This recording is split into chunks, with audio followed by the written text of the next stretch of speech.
ഈ ചോദ്യം നോക്കൂ. 2^1/2 ഇൻറ്റു 4^1/8 ഇൻറ്റു 16^1/8 ഇൻറ്റു 64^1/24. ഇതിനെ നമുക്ക് എങ്ങനെ എഴുതാം? 2^1/2 എന്നുള്ളത് √2 ആണ് എന്ന് നമുക്കറിയാം. അഥവാ √2 മാറ്റി എഴുതിയാലാണ് 2^1/2 എന്ന് നമുക്ക് എഴുതാൻ പറ്റുക. ഇനി 4 ഞാൻ മാറ്റി എഴുതുകയാണ്. 4 നമുക്ക് ഇങ്ങനെ എഴുതാം, 2 × 2 എന്ന് എഴുതാം. ഈ 2 × 2 വീണ്ടും മാറ്റി √2 × √2 എന്ന് എഴുതാം.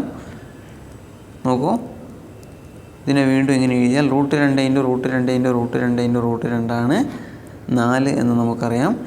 നോക്കൂ, ഇതിനെ വീണ്ടും മാറ്റിയാൽ നമുക്ക് ഡബിൾ റൂട്ട് ഓഫ് √2 എന്ന് എഴുതാം, ആണല്ലോ. അഥവാ ഇങ്ങനെ എഴുതുക, ഞാനതിനെ √2 ഇൻറ്റു √2. ഇതിങ്ങനെ നമ്മൾ 8 തവണ എഴുതും. 8 തവണ നമ്മളിതിനെ ഇങ്ങനെ √2 എന്ന് നമ്മളിതിനെ എഴുതും. അപ്പോൾ നോക്കിയോ, 8 തവണ ഈ √2 നമ്മൾ ഗുണിച്ചാൽ നമുക്കിതിനെ 4 തവണ √2 കൊണ്ട് ഗുണിച്ചതായി എഴുതാം, അല്ലേ? അഥവാ ഇങ്ങനെയുള്ള സംഖ്യ മൊത്തം 8 എണ്ണം, അതിൽ ഒരു ഭാഗം എന്നുള്ളത് √2 ആണ്, അല്ലേ?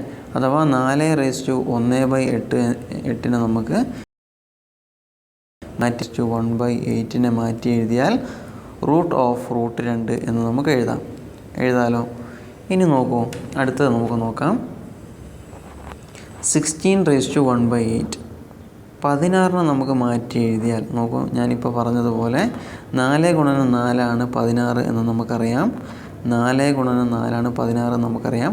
ഈ പറഞ്ഞ 4 നമുക്ക് ഇങ്ങനെയൊക്കെ മാറ്റി എഴുതാം. അഥവാ √2 8 തവണ ഗുണിച്ചതാക്കി എഴുതാം. നോക്കൂ, 4 × 4 ആണ് √2 എന്ന് നമുക്കറിയാം എങ്കിൽ 4 ഇങ്ങനെ എഴുതിയാൽ, അഥവാ ഇത് മൊത്തം 4 എണ്ണം ഉണ്ട്, ഇതിനെ വീണ്ടും 4 തവണ കൂടെ ഗുണിച്ചെഴുതിയാൽ, അഥവാ √2 നമ്മൾ 8 തവണ ഗുണിച്ചെഴുതുന്നു, അതിൻ്റെ ഒരു ഭാഗം എന്നുള്ളത് വീണ്ടും √2 ആയിരിക്കുമല്ലോ, നമുക്കറിയാം.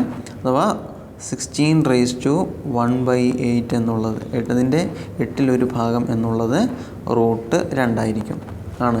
ഇനി അടുത്ത് നോക്കൂ, 64^1/24 64 നമുക്ക് ഇങ്ങനെ എഴുതാം, 4 ×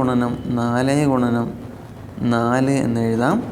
നോക്കൂ, 4 നമുക്ക് ഇങ്ങനെ എഴുതിയാൽ, 4 ഇങ്ങനെയാക്കി എഴുതിയാൽ, നോക്കൂ, 4 16, 16 × 4 64. ഈ 4 നമുക്ക് √2 8 തവണ ഗുണിച്ചതായി മാറ്റി എഴുതാം. ഇങ്ങോട്ട് നോക്കിക്കോളൂ, √2 8 ഇൻറ്റു √2 ആണല്ലോ. ഇവിടെ 8ഉം 4ഉം 16 ആയിട്ടുള്ളൂ. ഇനിയും നമുക്ക് ഇവിടെ 24 എന്നാണ് പറഞ്ഞിരിക്കുന്നത്. അപ്പോൾ 8ഉം 4ഉം 12. ഇതിനെ വീണ്ടും മാറ്റി എഴുതിയാൽ നമുക്കതിനിങ്ങനെ എഴുതാം, 8ഉം 4ഉം 12 ആണ്. അഥവാ √2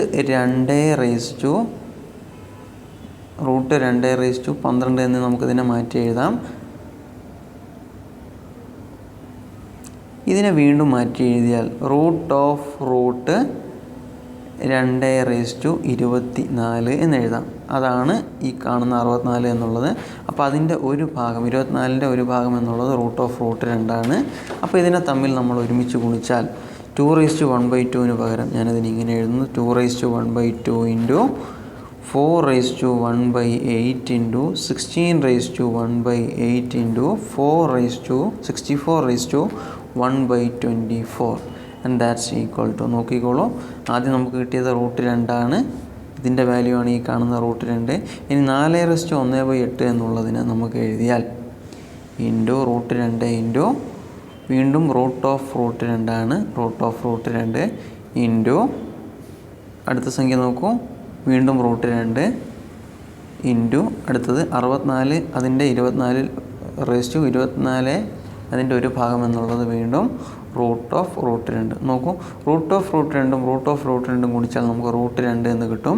√2 √2 കൊണ്ട് ഗുണിച്ച് വീണ്ടും √2 കൊണ്ട് ഗുണിച്ചാൽ ഉത്തരം 2√2 എന്ന് നമുക്ക് കിട്ടും. മനസ്സിലായല്ലോ കൂട്ടുകാരെ? Okay, thanks for watching.